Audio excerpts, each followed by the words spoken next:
Assalamualaikum warahmatullahi wabarakatuh. Di sini saya akan menjelaskan mengenai analisis pengaruh kepuasan kerja dan resiko pekerjaan dalam perusahaan. Untuk itu, izinkan saya untuk memperkenalkan diri dulu. Perkenalkan, nama saya Windy Preslia Putri dari Departemen Portofolio Bisnis. Di sini ada tujuan pembelajaran. Setelah mengikuti materi ini, peserta diharapkan mampu memahami konsep dan definisi dari kepuasan kerja. Yang kedua, peserta diharapkan mampu memahami risiko pekerjaan. Dan yang terakhir, peserta diharapkan mampu untuk memahami asuransi pekerjaan. Di sini terdapat gambaran umum materi, alur materi dalam pembahasan topik analisis pengaruh kepuasan kerja dan risiko pekerjaan dalam perusahaan sebagai berikut. Yang pertama ada konsep dan definisi dari kepuasan kerja, yang kedua ada risiko pekerjaan, yang ketiga ada asuransi pekerjaan. Nah, di materi yang akan dibahas dalam chapter yang pertama adalah di sini tujuan dari konten materi 1. Yang pertama, memahami konsep dan definisi dari kepuasan kerja. Yang kedua, memahami penyebab peningkatnya kepuasan kerja. Yang ketiga, mengetahui penyebab menurunnya kepuasan kerja. Yang keempat, mengetahui dampak positif dari kepuasan kerja. Dan yang terakhir, mengetahui dampak negatif dari kepuasan kerja. Nah, di sini ada penjabaran dari kepuasan kerja. Definisi dari kepuasan kerja mengartikan sikap atau perasaan karyawan terhadap aspek-aspek yang menyenangkan atau tidak menyenangkan mengenai pekerjaan yang sesuai dengan penilaian masing-masing pekerjaan. Dan di sini juga ada definisi lain yang berpendapat yang berbeda tentang kepuasan kerja. Kepuasan kerja berarti perasaan mendukung atau tidak mendukung yang dialami seorang pegawai saat bekerja. Di sini ada penyebab meningkatnya kepuasan kerja. Yang di sini ada 7 penyebabnya. Yang pertama, memberikan fleksibilitas, yang kedua, mengurangi stres di perjalanan, yang ketiga, buat waktu kerja lebih efisien, yang keempat, buat komunikasi menjadi lebih mudah, yang kelima, dorong gaya hidup sehat, nomor 6, ciptakan lingkungan yang positif untuk pertumbuhan, dan yang ketujuh, ciptakan rutinitas yang seru. Nah, di sini juga ada penyebab turunnya kepuasan kerja.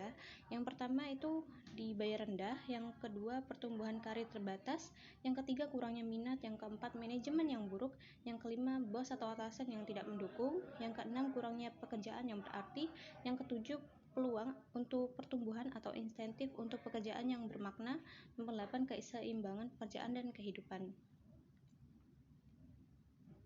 Di sini juga ada dampak positif dari kepuasan kerja.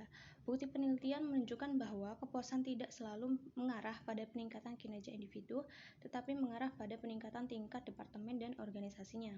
Dampak dari perhatian perusahaan terhadap kepuasan kerja karyawan akan memberikan peningkatan kinerja di tingkat departemen dan organisasinya. Harapan dari kesimpulan ini adalah investasi yang telah diberikan kepada karyawan dapat berbuah manis untuk perusahaan. Di sini juga ada dampak negatif dari kepuasan kerja.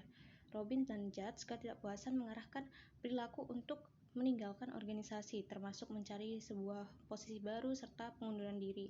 Berhentinya pekerjaan secara kolektif merupakan kerugian total bagi organisasi atas pengetahuan, keahlian, kemampuan, dan karakteristik lainnya dari karyawan tersebut. Respon lain dari ketidakpuasan karyawan adalah membiarkan kondisi memburuk termasuk absen dan keterlambatan yang kronis, berkurangnya usaha dan tingkat kesalahan yang terus bertambah. Sebuah tinjauan atas 300 studi menyatakan korelasi yang cukup kuat, organisasi dengan lebih banyak pekerjaan yang puas cenderung lebih efektif dibandingkan dengan organisasi yang pekerjaannya tidak puas. Nah, di sini juga ada materi yang kedua tentang resiko pekerjaan. Tujuan dari konten materi 2, yang pertama mengetahui konsep dasar dalam resiko, yang kedua memahami ciri-ciri resiko, ketiga memahami bentuk-bentuk resiko, keempat memahami jenis-jenis resiko, dan yang kelima memahami sumber resiko. Di sini ada penjabaran dari resiko. Berikut beberapa definisi resiko yang ditemukan oleh beberapa ahli ya. Yang pertama, resiko adalah variasi akibat yang dapat terjadi selama periode waktu tertentu, itu menurut Arthur, Williams, dan Richard. Yang kedua, risiko adalah ketidakpastian yang dapat menimbulkan peristiwa kerugian, itu menurut Abbas Salim. Yang ketiga, risiko adalah ketidakpastian atas terjadinya suatu peristiwa menurut Soekarto. Yang keempat, risiko adalah penyebaran atau penyimpangan hasil aktual dari hasil yang diharapkan menurut Herman Darmawi. Lalu yang terakhir juga menurut Herman Darmawi, risiko adalah kemungkinan suatu hasil atau outcome yang berbeda dari yang diharapkan. Nah, di sini juga ada ciri-ciri resiko. Dari definisi resiko di atas dapat kita simpulkan bahwa resiko selalu dikaitkan dengan kemungkinan terjadinya sesuatu yang tidak diharapkan atau tidak diharapkan itu sendiri. Dengan demikian, resikonya memiliki ciri-ciri sebagai berikut. Yang pertama, ada jeda waktu antara perencanaan suatu kegiatan sampai kegiatan berakhir, di mana semakin lama masa tenggang akan semakin besar ketidakpastiannya. Yang kedua, informasi yang tersedia terbatas diperlukan untuk persiapan rencana. Dan yang terakhir, pengetahuan atau kemampuan pengambilan keputusan yang terbatas dari para perencana. Di sini juga ada bentuk-bentuk dari resiko. Resiko dapat berwujud dalam bentuk antara lain. Yang pertama dalam bentuk kehilangan harta benda atau kekayaan atau pendapatan, misalnya akibat kebakaran, pencurian, pengangguran, dan sebagainya. Yang kedua berupa penderitaan seseorang seperti sakit atau cacat karena kecelakaan. Yang ketiga berupa tanggung jawab hukum seperti resiko tindakan atau kejadian yang merugikan orang lain. Yang keempat berupa kerugian akibat perubahan pasar, misalnya kerugian karena perubahan harga, perubahan selera konsumen, dan sebagainya. Di sini ada jenis-jenis resiko. Yang pertama ada resiko spekulatif, yaitu resiko yang timbul dari suatu kegiatan atau keputusan yang sengaja dilakukan tetapi hasilnya melenceng dari harapan sehingga merugikan. Contohnya resiko utang, perjudian, perdagangan berjangka, dan sebagainya. Yang kedua ada resiko murni, yaitu resiko yang timbul dari suatu kejadian yang sama sekali tidak disengaja. Jadi hanya ada kemungkinan kerugian. Contohnya resiko kebakaran, bencana alam, pencurian, dan sebagainya. Dan yang terakhir ada resiko fundamental, yaitu resiko yang penyebabnya tidak dapat ditularkan kepada seseorang dan yang menimpa tidak hanya satu orang atau beberapa orang tetapi banyak orang, misalnya banjir, angin topan, dan bencana lainnya. Lalu di sini juga ada resiko dinamis, yaitu resiko yang timbul akibat perkembangan dan kemajuan atau dinamika masyarakat di bidang ekonomi, ilmu pengetahuan, dan teknologi. Contohnya yaitu resiko keuangan. Di sini ada sumber-sumber risiko. Yang pertama ada risiko sosial, yaitu risiko yang diakibatkan oleh perilaku manusia. Contohnya perang, pencurian, penggelapan, pembunuhan, kerusuhan, dan sebagainya. Yang kedua ada risiko ekonomi, yaitu risiko yang timbul sebagai akibat dari perilaku dan kondisi ekonomi. Contohnya ada inflasi, resesi, perubahan selera konsumen, persaingan, dan sebagainya. Yang ketiga ada risiko fisik, yaitu risiko yang timbul karena kondisi alam. Contohnya badai, banjir, gempa bumi, dan sebagainya. Dan yang keempat ini berdasarkan sumber resikonya juga dapat dibedakan menjadi resiko internal, yaitu resiko yang berasal dari dalam perusahaan, misalnya kecelakaan kerja dan salah urus. Yang kedua ada resiko eksternal, yaitu resiko yang berasal dari luar perusahaan, misalnya persaingan, harga fluktuasi, dan kebijakan pemerintah.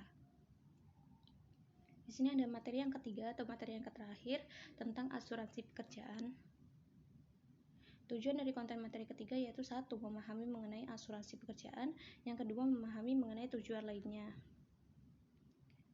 Di sini juga dijabarkan tentang asuransi pekerjaan, yaitu asuransi kompensasi pekerja itu sendiri adalah asuransi yang sesuai hukum pekerja untuk mengkompensasi pekerja yang mendapat kecelakaan di tempat kerja. Kebanyakan bisnis juga secara sukarela menyediakan asuransi kesehatan jiwa dan cacat. Banyak juga yang memungkinkan karyawan menggunakan potongan gajinya untuk membeli saham dengan harga yang diberi diskon oleh perusahaan itu. Lalu di sini ada tunjangan lainnya, asuransi pekerja. Tunjangan izin lainnya adalah membayar waktu cuti untuk liburan, layanan konsultasi untuk karyawan yang bermasalah dengan alkohol, obat-obatan, atau masalah emosional yang juga menjadi lazim sekarang ya.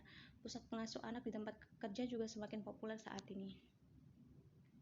Dari kesimpulan yang bisa kita peroleh dari materi ini yaitu dapat kita simpulkan bahwa dampak dari perhatian perusahaan terhadap kepuasan kerja karyawan akan memberikan peningkatan kinerja di tingkat departemen dan organisasi. Harapan dari kesimpulan ini adalah investasi yang telah diberikan kepada karyawan dapat berbuah manis untuk perusahaan. Terima kasih, sekian untuk materi yang telah saya sampaikan. Mohon maaf jika ada salah. Wassalamualaikum warahmatullahi wabarakatuh.